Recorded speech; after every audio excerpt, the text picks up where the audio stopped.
The crib was assembled. The paint, a soft whisper white, was dry. But Irina Hayes, 7 months pregnant, was gone.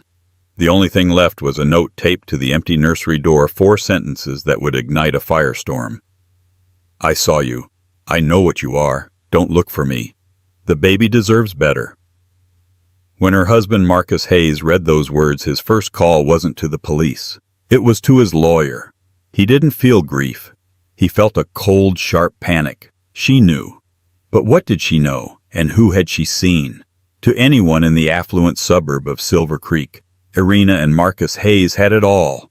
He was the dynamic, charismatic CEO of Hayes Innovations, a tech startup that had just landed a massive government contract.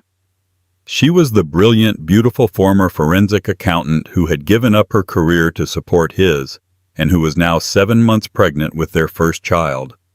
Their sprawling modern home, all glass and polished concrete, was a testament to their success. But Irina hadn't given up her skills. She had merely redirected them.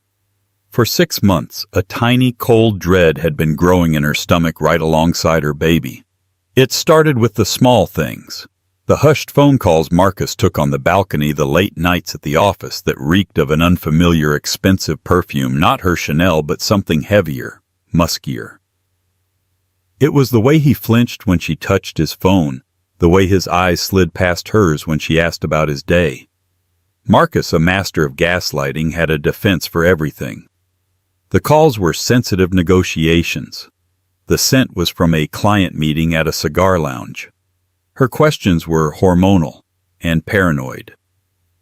Irina, honey, you're overthinking. He'd coo, rubbing her swollen feet. This pressure, it's all for you, for us, for the baby. But Irina had spent a decade tracking multi-million-dollar deceptions. She knew the patterns of a liar. She knew the scent of a cover-up. On Tuesday, her suspicion became a physical, sickening certainty. Marcus had claimed he was flying to Chicago for a 24-hour merger talk. A last-minute emergency. He'd kissed her forehead, his lips cool, and told her to rest for the baby. 3 hours later, her best friend Chloe Benson called, her voice bright. Hey, I'm at the Willow Creek Brio picking up that ridiculous lavender latte I love. I just saw Marcus's car, the black Tesla, in the parking lot. I thought he was in Chicago. Irina's blood ran cold. The Willow Creek Brio wasn't near his office. It was a discreet high-end cafe in a secluded part of town known for its private booths. He had a last-minute change. Irina managed, her voice shaking. He's meeting a local investor. I forgot. Oh, okay. Well, want me to bring you a scone? No, Chloe. I have to go. She hung up, her mind racing. He had lied. A bald-faced, easily discoverable lie. He was getting sloppy. Or he just didn't care anymore. She grabbed her keys, ignoring the voice in her head screaming that she was 7 months pregnant and shouldn't be driving while hysterical. But she wasn't hysterical. She was cold. She was a scientist, and this was an experiment. She just needed to see the data for herself. She parked across the street from the Brio, her heart a trip hammer against her ribs. She didn't have to wait long. He walked out, not with a grizzled investor, but with her. She was, in a word, gorgeous. Tall, with legs that went on for days, wrapped in a forest green dress that clung to every curve. Her hair was a waterfall of impossible platinum blonde, and she laughed, tilting her head back, her hand resting on Marcus's arm in a gesture of intimate, casual ownership. Marcus, her. Marcus was beaming. He wasn't the tired, stressed husband he was at home. He was the vibrant, charming man she had first fallen in love with. He leaned in, whispered something, and the woman laughed again. Irina felt the betrayal like a physical blow knocking the air from her lungs. She watched as he handed the woman a thick manila envelope. The woman took it, sliding it into an expensive-looking leather briefcase. It looked like a transaction. A payoff. Then the woman did something that shattered Irina's last defense. She stood on her tiptoes, kissed Marcus fully on the lips, a long, lingering kiss, and then walked to a sleek silver Maserati parked 2 spots down from Marcus's Tesla. Irina sat frozen as both cars pulled out and drove in opposite directions. She stared at the empty space where they had been, her vision blurring. It wasn't just a suspicion. It was a fact. It was a woman. It was a kiss. It was an envelope. She drove home in a daze, the world tilting. Every promise, every shared smile, every future plan felt like a prop in a stage play she hadn't known she was performing. She walked into the house, the silence deafening. She walked past the kitchen, past their living room, and up the stairs. She stopped at the nursery. The whisper-white walls, the hand-carved wooden mobile of stars and moons, the tiny empty crib. She had been building a nest. He had been building a lie. A cold, hard resolve settled over her, replacing the white-hot pain. She wasn't the fragile, hormonal victim he'd tried to paint her as. She was Irina Hayes. She was a forensic accountant. And she had just been handed her first piece of evidence. She didn't cry. She got to work. Marcus Hayes checked his reflection in the smoked glass elevator of his office building. He straightened his custom-tailored Zegna tie and ran a hand through his perfectly coiffed hair. The meeting with Isabelle had gone perfectly. The final tranches of capital were being moved. Another week, maybe two, and they'd be untouchable. His phone buzzed. A text from SV, package delivered. Subject: confirmed receipt. Your move. Marcus smiled. He'd handle SV later. First, he had to play the part of the returning husband.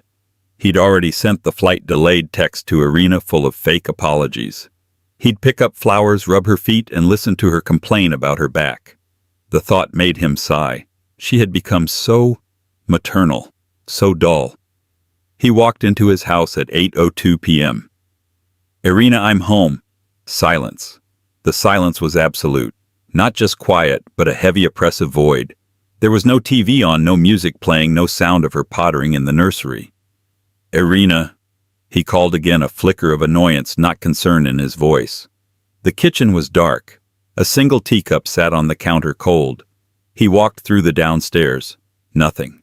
He climbed the stairs, the expensive wool runner muffling his footsteps. This isn't funny, Irina. My flight was hell. He checked their bedroom. Empty. The ensuite bathroom. Empty. He could feel a strange prickle on his neck. He walked down the hall to the one room she spent all her time in. The nursery door was slightly ajar. He pushed it open. The room was pristine. The whisper-white walls seemed to glow in the twilight. Everything was in its place, except for his wife, and the single white envelope taped to the front of the crib. It was addressed in her neat, precise script, Marcus. He tore it open. It wasn't a letter. It was a note. I saw you. I know what you are. Don't look for me. The baby deserves better. Marcus read it once. Twice. A third time. His blood turned to ice, but not for the reasons one might expect. He wasn't heartbroken. He wasn't even sad. He was instantly and profoundly terrified. I saw you. She saw him. Saw him where? At the Brio. It must have been. I know what you are. What he was. A cheat. A liar. Or something else. The ambiguity of the phrase was terrifying. Don't look for me. This was the part that made his corporate raider brain kick into high gear. This wasn't a plea. It was a command. A threat. The baby deserves better. He crumpled the note in his fist. His first instinct was to call Isabelle his partner in all things, but he stopped. If Irina saw him, did she see him with Isabelle? No, he'd met Isabelle at the office, as always. The Brio, that was... He pulled out his phone and dialed a number. Yes. A cold female voice answered. Serafina, it's Marcus. We have a problem. She's gone. Gone. Vanished. Left a note. She said, I saw you. Did she see you today? At the Brio? There was a pause. Impossible. The booth was private. I was meticulous. Someone saw my car, Marcus hissed. She knew. She knew. This changes everything. The timeline is moved up. Did you get the package? Serafina asked, her voice pure business. Yes, I got it, but it's useless if she's gone to the police. She hasn't, Serafina said with certainty. A woman like your wife. A note like that? She's running, not talking. Not yet. Call your lawyer. Wait 24 hours. Then call the police. Play the part, Marcus. You're the distraught husband. Stick to the plan. The call ended. Marcus sank onto the tiny rocking chair in the nursery, his head in his hands. He smoothed out the crumpled note. He had to play this perfectly. He had to be the victim. He spent the next 2 hours carefully, methodically building his alibi. He called Irina's phone, leaving a series of increasingly frantic-sounding voicemails. Honey, where are you? I'm home. I'm getting worried. Irina, please, just call me. I'm starting to panic. He sent a text to Irina's best friend, Chloe. Hey, Chloe, have you heard from Irina? She wasn't home when I got back and she's not picking up. Probably just fell asleep at her mom's, but just checking. Then he called his lawyer, Arthur Jennings, a man who specialized in corporate reputation management. Arthur, he said, his voice thick with manufactured panic. My wife. She's missing. The next morning, precisely 24 hours after she officially went missing, Marcus Hayes called 911 to report his 7 months pregnant wife had vanished. Detective Miles Corbin had been on the job for 20 years. He'd seen it all, and he hated domestic cases, especially rich people domestic cases. They were always messy, and the husbands were always just a little too smooth. Marcus Hayes was far too smooth. Corbin stood in the immaculate living room sipping a stale coffee from a thermos. Marcus was on the couch, his head in his hands, but his $5,000 suit wasn't even wrinkled. His eyes were red, but Corbin knew how to fake that just rub your eyes hard enough. Mr. Hayes, Corbin said, his voice a low gravel.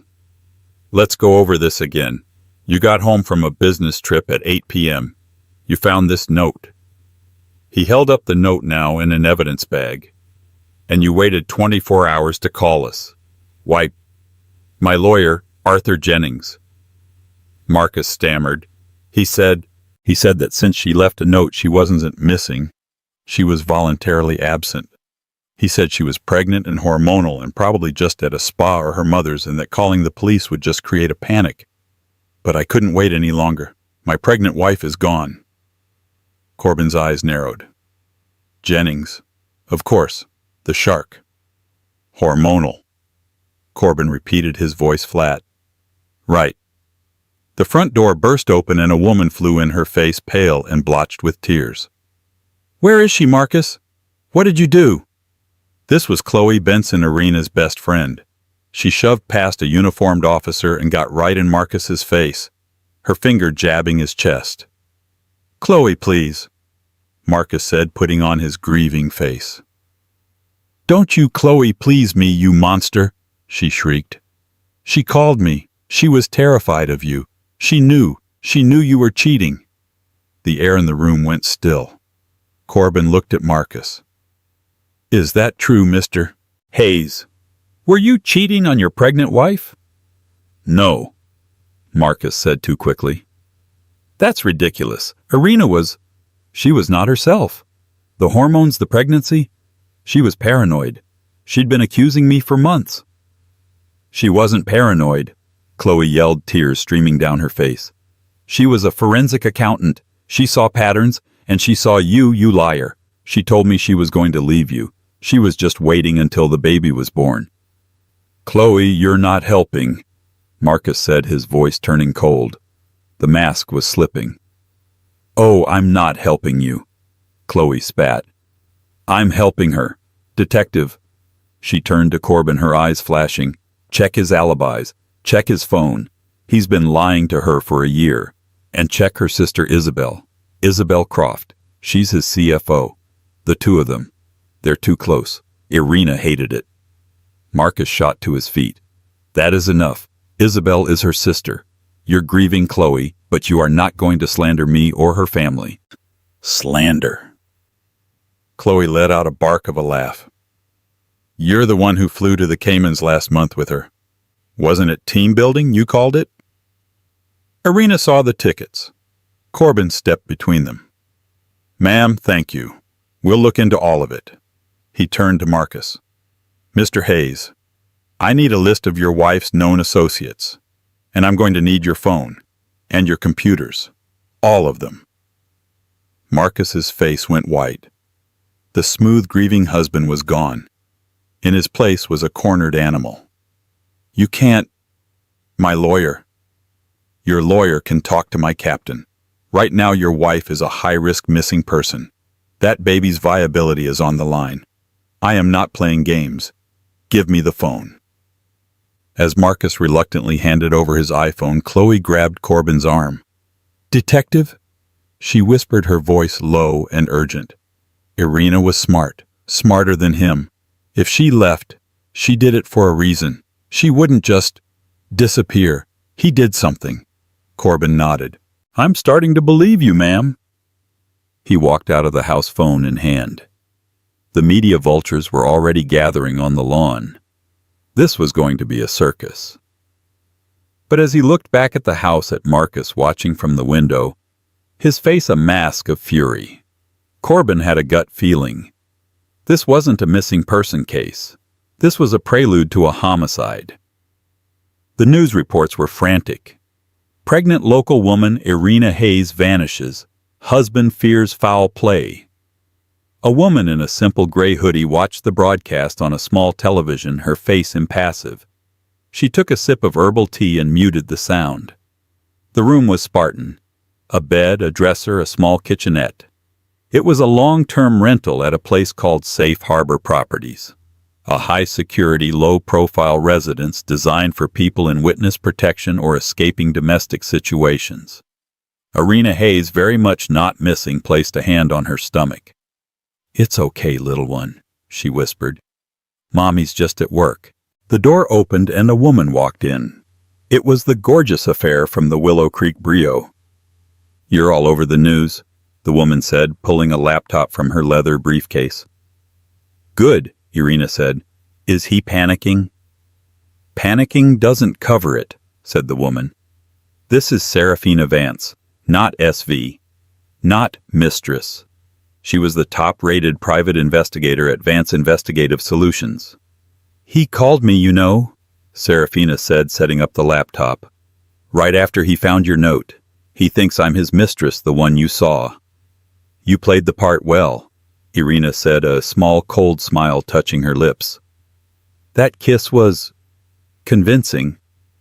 It's a dirty job, Serafina shrugged, not smiling. But it got me close. He's arrogant. He hired me 3 months ago. Guess what for? To find out if I was cheating? Irina said, her voice flat. Bingo. He wanted to build a case to void the prenup citing infidelity. The irony is so thick I'm choking on it. He's paying me a fortune to dig up dirt on you while he's... Well, while he's what? Irina asked, her eyes sharp.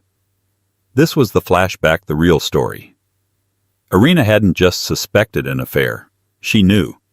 She had put a tracker on his car months ago. She had seen the charges from Fidelity Trust International, a bank in the Caymans. She knew he was moving money. Their money. Company money. The affair was a distraction. The real crime was the embezzlement. She couldn't go to the police. Marcus was the golden boy. He'd paint her as the hysterical pregnant wife. She had to get proof. Hard, irrefutable proof. But she couldn't get close enough. He had locked her out of their finances, out of his company. Then a miracle.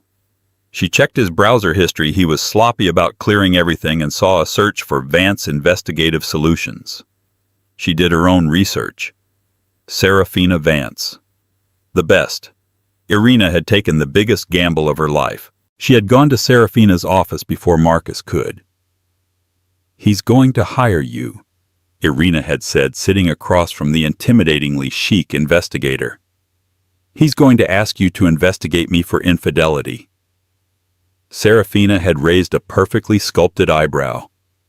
"And I want you to take the case," Irina said.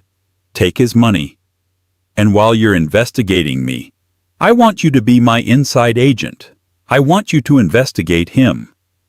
"That's a conflict of interest, Mrs. Hayes." "It's a convergence of interest," Irina corrected. "I will pay you double your retainer.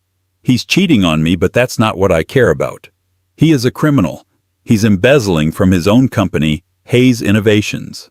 And I have a feeling the affair is just the cover." "And who is the affair?"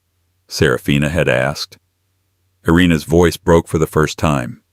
"My sister, Isabelle Croft, his CFO." The betrayal was so deep, so profound, it had almost broken her. But Irina had channeled that pain into cold, hard rage. Serafina, who had seen her share of scumbags, took the case. "This is highly irregular," she'd said. "I love it." So Serafina had played her role. She'd let Marcus hire her. She'd fed him useless reports about Irina. Subject went to prenatal yoga. Subject had lunch with Chloe Benson. Meanwhile, she was using the access Marcus gave her to be Irina's eyes and ears. The meeting at the Brio wasn't a tryst, it was the final handoff. "He thinks I'm his ally," Serafina said back in the safe house.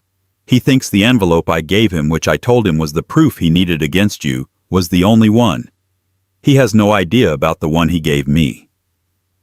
She tapped the manila envelope Marcus had handed her at the cafe.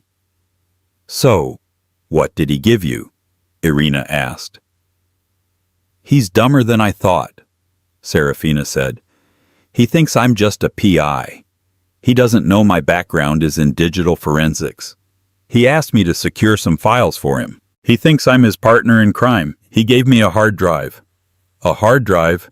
"Contains the entire offshore accounting ledger for Fidelity Trust International. Every transfer. Every date. And best of all..." Serafina's grin was wolfish. "It has the name of his co-conspirator, the one helping him move the money from inside Hayes Innovations." Irina held her breath.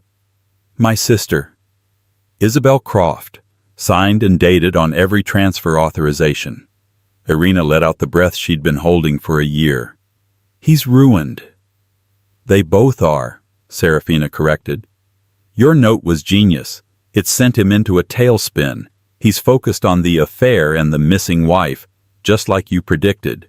He's not even thinking about the money." Irina stood and walked to the window, looking out at the anonymous brick wall of the building next door. "He took my career, my home, my family. He's not just going to jail. I'm going to take everything." "So what's the next move?" Serafina asked. "Now we leak, but not to the police. Not yet. Detective Corbin is smart, but he's looking for a body. I'm not a body. I'm a predator. It's time to alert the other predators." Irina turned her face a mask of iron. "Send the full file, anonymously, to the SEC." The SEC investigation moved with a speed that was terrifying. An anonymous tip containing a payload of meticulously organized data had landed on the desk of a senior enforcement agent. Within 48 hours, a quiet freeze was placed on all assets related to Hayes Innovations and Fidelity Trust International. Marcus Hayes found out when his corporate Amex was declined at a gas station. He was unraveling. The police were a constant humming presence. Detective Corbin had been at his house, his office, talking to his staff. The media was camped on his lawn, broadcasting his grieving husband face to the world. And Chloe, that bitch Chloe, was on every local news channel talking about what a controlling, manipulative husband he was. But this was new. He sat in his Tesla, the payment declined message burning on the screen. He tried his personal card, declined. He called the bank. "Sir, a temporary hold has been placed on your accounts pending a federal review." "Federal review? What federal review?" The line went dead. He floored it not to his house but to the office. He burst past his assistant and stormed into the one office he'd been avoiding. Isabelle Croft, his CFO, and Irina's sister looked up, her face pale. "Marcus? What?" They know, he hissed, locking the door. The money. It's frozen. The SEC. Someone talked. Isabelle's composed, icy demeanor cracked. What note? That's impossible. Only you and I. Did Irina know? Marcus rounded on her. Did you ever mention the transfers to her? Of course not. Isabelle shot back, her voice rising in panic. I hate her. Why would I tell her I was helping her husband ruin her? I've been covering our tracks for a year. Well, you missed something, Marcus roared. She's not just missing. She's doing this, that note. I know what you are. She didn't mean a cheat, Izzy. She meant a criminal. The realization hit them both at the same time. This wasn't a domestic dispute. This was a corporate takedown. The hard drive, Isabelle whispered, her eyes wide with terror. The one you gave to that PI. That blonde woman.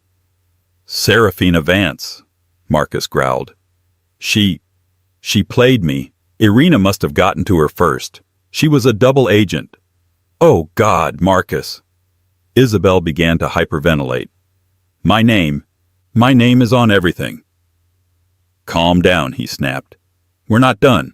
The accounts are frozen, but the primary server, the one at the Cayman Bank, it's still active. If we can get in, we can initiate a catastrophe transfer to a new clean account in Macau. It's a kill switch. It'll wipe the servers at Fidelity Trust clean. But we can't access it from here, Isabelle said. The security protocols, they require the physical encryption key. The key, Marcus said, his eyes lighting up.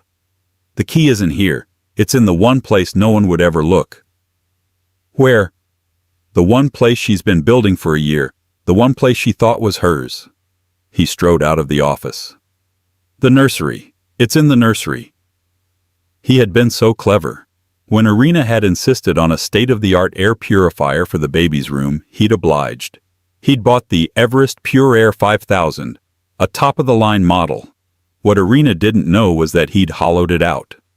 Inside past the filter was a small high-security safe, and inside that safe was the physical USB drive containing the encryption keys to the entire offshore empire.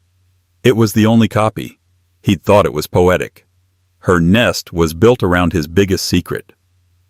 Meanwhile, Detective Corbin was frustrated. He was 99% sure Marcus Hayes was a killer, but he had no body. He had Irina's phone, which she'd left behind, a classic runner move. He had Marcus's phone, which was clean, too clean. The man had clearly used a burner.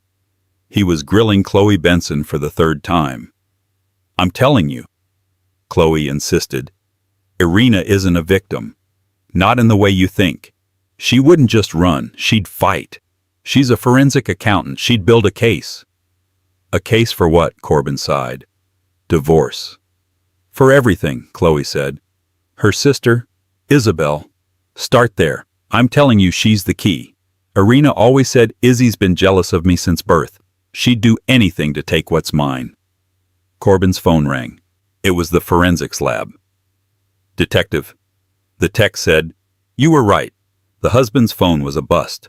But we did a deep dive on the home network like you asked. The Wi-Fi router, someone, not Marcus, was logged into the router's admin panel 2 days ago. From inside the house. They installed a packet sniffer. Meaning what? Corbin asked, sitting up straight. Meaning, they're watching all his internet traffic, every keystroke, every site he visits, and the sniffer is routing all that data to a secure off-site IP. Someone's been spying on him. Corbin looked at Chloe. She's not running. She's hunting. And, the tech added, that IP address just pinged us. It's an automated alert. It's forwarding a new data packet right now.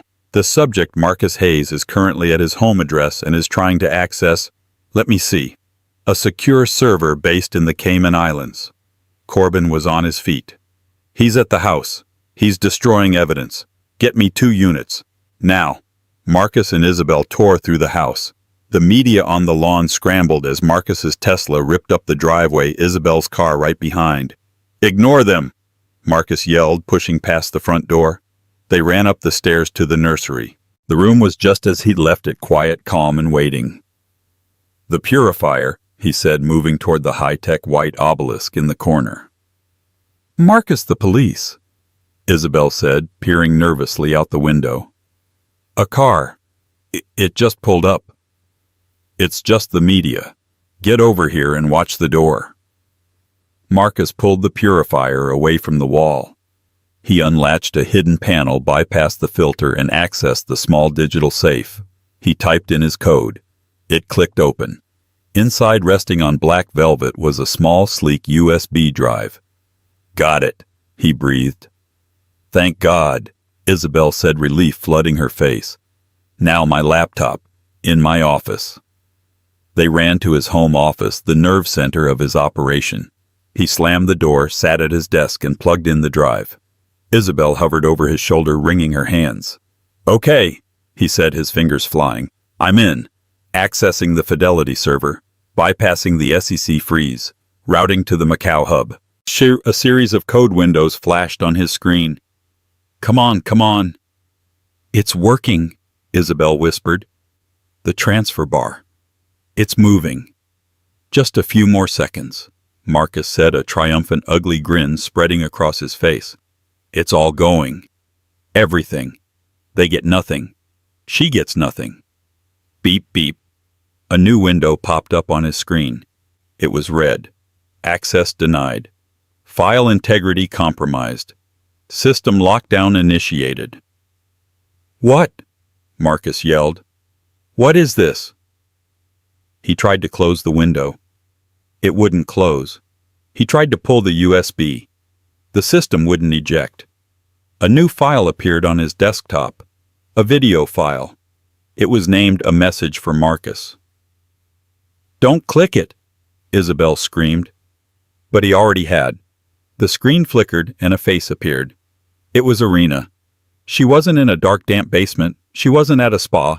She was in a clean, well-lit room. She looked healthy. She looked powerful. Hello, Marcus, her voice said, clear and cold. Hello, Izzy. Surprised to see you two together. I'm not. Isabelle let out a small, terrified squeak. You're probably wondering what's happening, Irina continued, as if discussing the weather. You see, Marcus, you taught me a lot about security. While you were busy building your empire of lies, I was just studying. The video split. On one side was Irina. On the other side was a live feed of them in the office, right now. A tiny webcam hidden in the monitor was staring right at them. That USB drive, Irina said, was a decoy. A very expensive, very obvious decoy. I swapped it out 3 days ago. The real one is safe with me. The one you just plugged in. That's a little gift I built myself. It's called a honeypot, or in your case, a money trap. Marcus was slamming the laptop, trying to shut it. It was completely frozen. The moment you plugged that drive in, Irina's voice echoed in the room. It didn't just lock you out. It did 3 things. 1, it activated a keylogger and packet sniffer that recorded your every move, including the IP and access codes for your Macau hub. 2, it initiated a full data dump, not a transfer of every single file, every ledger, every secret account from the Cayman server directly to the SEC, the FBI, and just for fun, the IRS. And 3, Irina leaned in close to the camera, her eyes boring into theirs. It sent your exact real-time location along with a copy of your entire criminal enterprise to my new friend, Detective Miles Corbin. As if on cue, the sound of a battering ram smashed through the front door. This is the police. We have a warrant. Hands in the air. Isabelle screamed a long, piercing wail. Marcus just stared, dumbfounded at the face of his wife on the screen. You see, Marcus, Irina said, her voice dropping to a whisper. You were right. The baby does deserve better. And so do I. I didn't see you with your affair. I saw you with my investigator. I didn't know what you were. I knew what you were. And the note that wasn't a goodbye. A small, cold smile played on her lips. It was a confession, yours. The screen went black. The office door burst open and Detective Corbin stood there, gun drawn. Marcus Hayes, Isabelle Croft. You are under arrest for fraud, embezzlement, and conspiracy.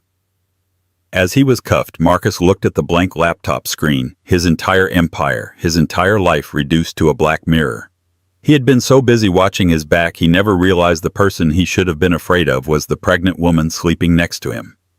The 6 months that followed the arrests were not a period of peace, but of meticulous, grinding legal warfare. Irina, having given birth to a healthy baby girl named Lily, did not retreat into motherhood. She prepared. She brought the same methodical cold-fire intensity she'd used to track her husband's crimes to the prosecution of those crimes. She was, as the U.S. attorney put it, the prosecution's entire case wrapped in a blanket. The trial of the United States versus Marcus Hayes and Isabelle Croft became the must-see spectacle of the season. The media, which had once painted Irina as a tragic vanishing victim, now scrambled to portray her as a mastermind and a corporate avenger. They weren't entirely wrong. The courtroom was a sterile beige box packed to the legal limit. On one side, Marcus Hayes, thinner, his face a mask of simmering, indignant rage. His expensive suits had been replaced by off-the-rack ensembles that hung awkwardly on his frame, a feeble attempt to appear humbled for the jury. Beside him, Isabelle Croft was a ghost. Her platinum blonde hair had given way to 2 inches of dark, mousy roots. She stared at her hands, crying silently, refusing to look at her sister, who was sitting poised and calm at the prosecution's table. The prosecution calls Irina Hayes to the stand. Irina walked past the defense table, her steps measured, her gaze fixed forward. She didn't look at Marcus. She didn't look at Isabelle. She had seen enough of them. She sat, swore her oath, and looked at the jury, 12 ordinary people who were about to decide the fate of her betrayers. Ms. Hayes, the young, sharp prosecutor began, could you please explain to the jury in your own words what you did after you suspected your husband of infidelity? Arthur Jennings, Marcus's high-priced lawyer, was on his feet. Objection, relevance. We are not here to try a divorce case. Overruled, the judge snapped. It goes to motive and timeline. Proceed, Ms. Hayes. Irina's voice was clear, crisp, and devoid of the melodrama the courtroom craved. I was not a wife suspecting an affair. I was a forensic accountant who had detected a pattern of financial anomalies. The affair, as it turned out, was merely a symptom of a much larger systemic crime. It was a distraction. She spent the next 4 hours walking the jury through the data. She didn't speak of betrayal or broken hearts. She spoke of swift transfers, shell corporations, and encrypted ledgers. She used a laser pointer to show them the digital signatures, the backdated authorizations, the mirrored accounts. She showed them with damning clarity how Marcus and Isabelle had systematically siphoned over $70 million from Hayes Innovations, much of it tied to sensitive government contracts. So you see, she concluded, turning to the jury, this wasn't about a broken marriage. This was about a breach of national security facilitated by greed and covered up by a smokescreen of domestic bliss. The air was electric. But Arthur Jennings saw an opening. He approached the stand for his cross-examination, his face a mask of feigned sympathy. Ms. Hayes, he began, his voice dripping with condescension. That was a remarkable story. A story of a woman scorned, wouldn't you say? I would say it's a story of racketeering, Irina replied, unblinking. You were 7 months pregnant. Your hormones, he sneered, the word must have been overwhelming. Is it not true that you were, by your own best friend's admission, paranoid and obsessed with your husband? I was obsessed with the truth, Irina said. My pregnancy is irrelevant. My profession is not. Your profession. You hadn't worked in 2 years. You were a housewife. Is it not true that you hired a private investigator, a Ms. Serafina Vance, to entrap your husband, to play the part of a mistress to plant evidence? I retained Ms. Vance, yes, Irina said calmly. After I discovered my husband had already hired her to manufacture a case of infidelity against me to void our prenuptial agreement, I simply offered her a more compelling and truthful counteroffer. As for entrapment, Mr. Jennings, you cannot entrap someone into committing a crime they have already been committing for 2 years. You can only give them the tools to expose themselves. So you staged your own disappearance, he thundered. You left a hysterical emotional note. You lied to the police. You wasted thousands in public resources, all for this theatrical revenge. Objection, the prosecutor called out. I'll allow it, the judge said, leaning forward. Answer the question, Ms. Hayes. Irina leaned into the microphone. I did not lie, sir. I left. I removed myself and my unborn child from a dangerous and volatile situation. I left a note for my husband that was, as I am under oath, 100% truthful. And I did not waste police resources. I handed Detective Corbin a case that was 99% complete.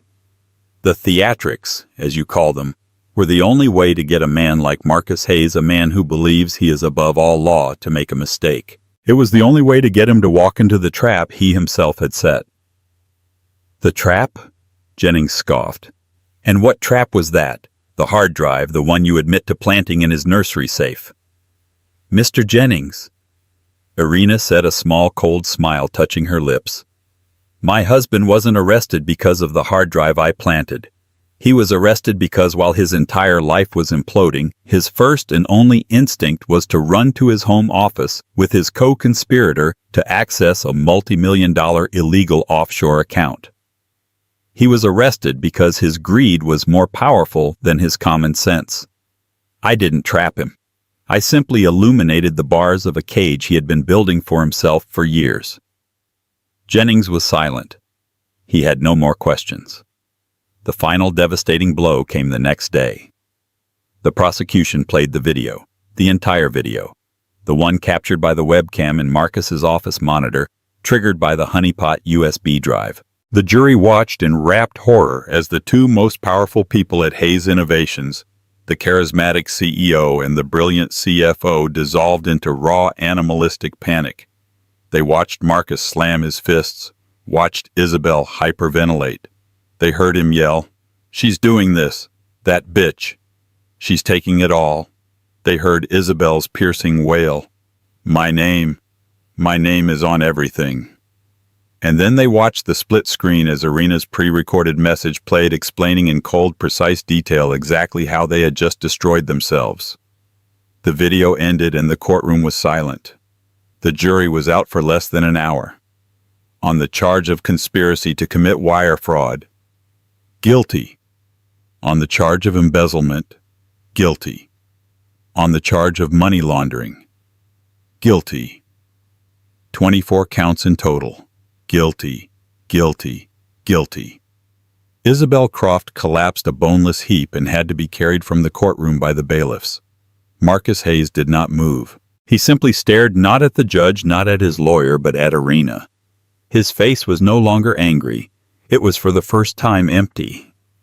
He truly saw her, not as his wife, not as a possession, but as the architect of his annihilation. It was a look of pure, unadulterated shock. He had been so busy building his own legend, he'd never read the fine print.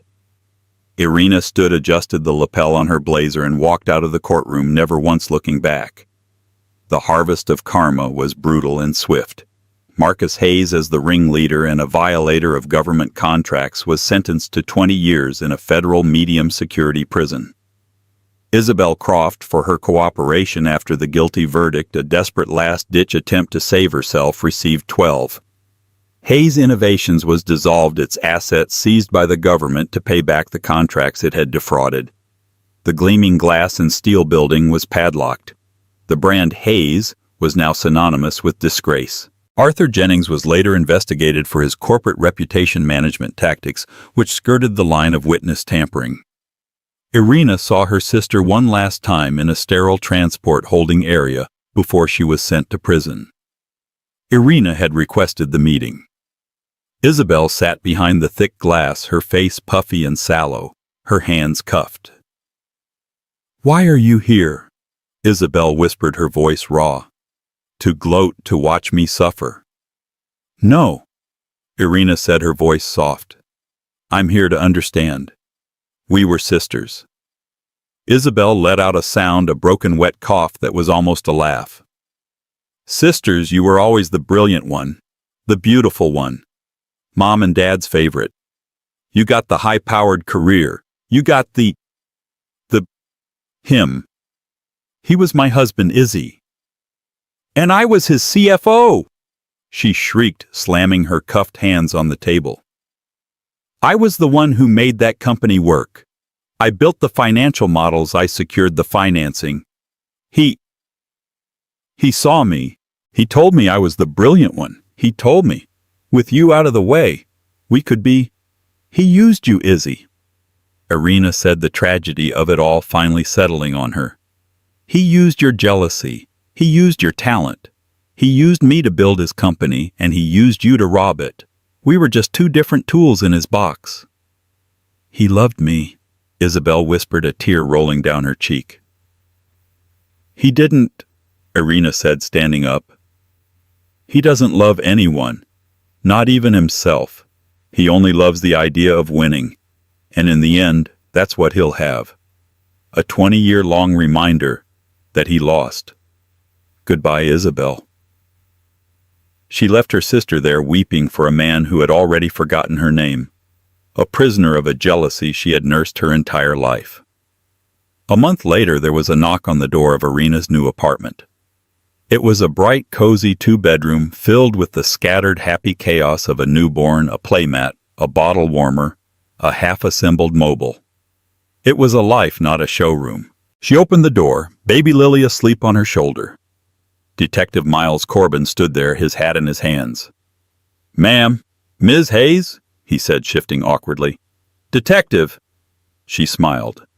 "Please come in. Can I get you a—" "Well, I have water or baby formula." "Water's fine, thanks." He stepped inside his large frame, looking out of place. He accepted the glass and took a sip, mostly to have something to do with his hands. I came by to officially close the missing persons case," he said, a small wry smile on his face. "Paperwork." "I appreciate that, Detective." He looked around the room, so different from the cold, modern mansion he'd first seen her in. "This is nice. You look good. The baby. She's beautiful." "Thank you," Irina said, her voice warm. "We're happy here." An awkward silence fell. "Look, Ms. Hayes," he finally blurted out. "I gotta say, I've been a cop for 20 years. When I walked into that house, when I saw that note, I had a whole story written in my head. Hysterical, hormonal pregnant wife, abusive cheating husband, a domestic dispute turned, well, you know. I was looking for a body." "I know," Irina said gently. "I was looking for a victim," he continued. "But you were never a victim, were you? You were a goddamn predator. You were the lead investigator. You ran your own sting operation. You committed, I don't know, at least a dozen prosecutable offenses, breaking and entering your own house, evidence tampering, obstruction. You're lucky the U.S. attorney was so grateful." "I was a mother detective," Irina said, her eyes finding his. "I wasn't a vigilante. I was protecting my child. I couldn't go to the police. I had no hard evidence. I was a hormonal pregnant wife. Remember, Marcus would have buried me in court. He would have painted me as unstable and taken my child. The only way to win was to let him think he was winning. The only way to get justice was to let him expose himself." Corbin nodded slowly. "That note. I still think about that note." He pulled a crumpled copy from his pocket, the one from the evidence file. "It's the part that gets me," he said. It was perfect. You weren't explaining why you were leaving. You were explaining why you were staying. To fight." Irina reached out and touched the paper. "It was the truest thing I've ever written," she said. "I saw you." He thought I meant the affair. I meant I saw the real him. The spreadsheets, the offshore accounts, the sociopath. "I know what you are." He thought I meant a cheat. I meant a federal criminal. Don't look for me. He thought I was a missing person. I was telling him, you will not find the weak, broken woman you thought I was. She is gone. The baby deserves better. He thought it was a threat. It wasn't. It was a business plan, a promise, the guiding principle for everything I did next. Corbin tucked the note back into his pocket. He looked at the sleeping baby in her arms. Well, Ms. Hayes, it seems the baby got better. It was an honor in a weird, terrifying way to be on your case. He smiled. Don't ever do it again. I plan on a very, very boring life, detective. I doubt that, he said, tipping his hat. I doubt that very much. 6 months later, the park was golden with late afternoon sun. Irina Hayes sat on a bench, gently rocking a stroller. Lily was cooing, her tiny hands reaching for a wooden toy. Chloe sat next to her, handing her a latte. Okay, so Croft and Benson Financial Solutions. Are we sure about the name? Irina laughed, a real easy laugh that reached her eyes. It's perfect. The irony is delicious. Using your sister's name, the one who tried to ruin you. I'm reclaiming it, Irina said, taking a sip. It's a reminder that a name is just a name. It's what you do with it that matters. Besides, Benson and Hayes sounded too domestic. Chloe rolled her eyes. So our first client, Mrs. DeLuca, did she take the bait? She's not bait, Chloe, Irina said, though she was smiling. She's a woman in a bad spot. Her husband has her on a $200 a week allowance while he's hiding assets in a trust. He's a lot like Marcus, just dumber. So you're helping her set up her own honeypot. I'm helping her perform a financial audit, Irina corrected, pro bono. I'm teaching her how to read a bank statement, how to spot a shell, and how to build a case for her lawyer. I'm not a vigilante, she said, echoing her words to Corbin. I'm just a very good accountant, a consultant. Serafina Vance had been their first and only investor. She'd sent a check for $100,000 to Croft and Benson with a note for the next 10 women who need to burn it all down. Call me when you need a door kicked in. Irina looked at her sleeping daughter, her face a perfect tiny picture of peace. She thought about the life she'd had. The glass house, the expensive cars, the hollow man she'd been married to. It was all so loud. This was better. This was real. She had vanished, yes. She had spotted her husband with his gorgeous affair, and in that moment she had a choice: crumble or calculate. She chose to calculate. The note had been the key. It wasn't an explanation of her despair. It was the invoice for her betrayal. It wasn't the end of her story. It was the opening sentence of her real life. She hadn't been a damsel in distress. She had been a forensic accountant, and she had just begun the most important audit of her life. She had balanced the books. And finally, after all of it, her life was for the first time truly demonstrably in the black. In the end, the note wasn't a document of a victim. It was the first page of a manifesto. Irina Hayes didn't just disappear. She executed a flawless tactical retreat. She proved that the most dangerous person isn't the one who screams, but the one who prepares, the one who watches, and the one who understands that information is a weapon.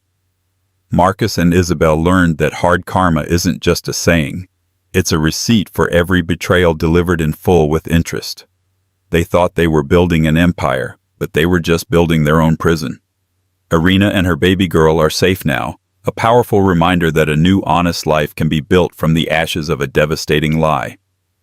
The gorgeous affair wasn't the enemy. She was the key. And the note, it explained everything, just not in the way anyone expected. What did you think of Irina's intricate plan? Do you believe Marcus and Isabelle got the justice they deserved? Let us know your thoughts in the comments below. If you love this story of twists, justice, and ultimate karma, please hit that like button.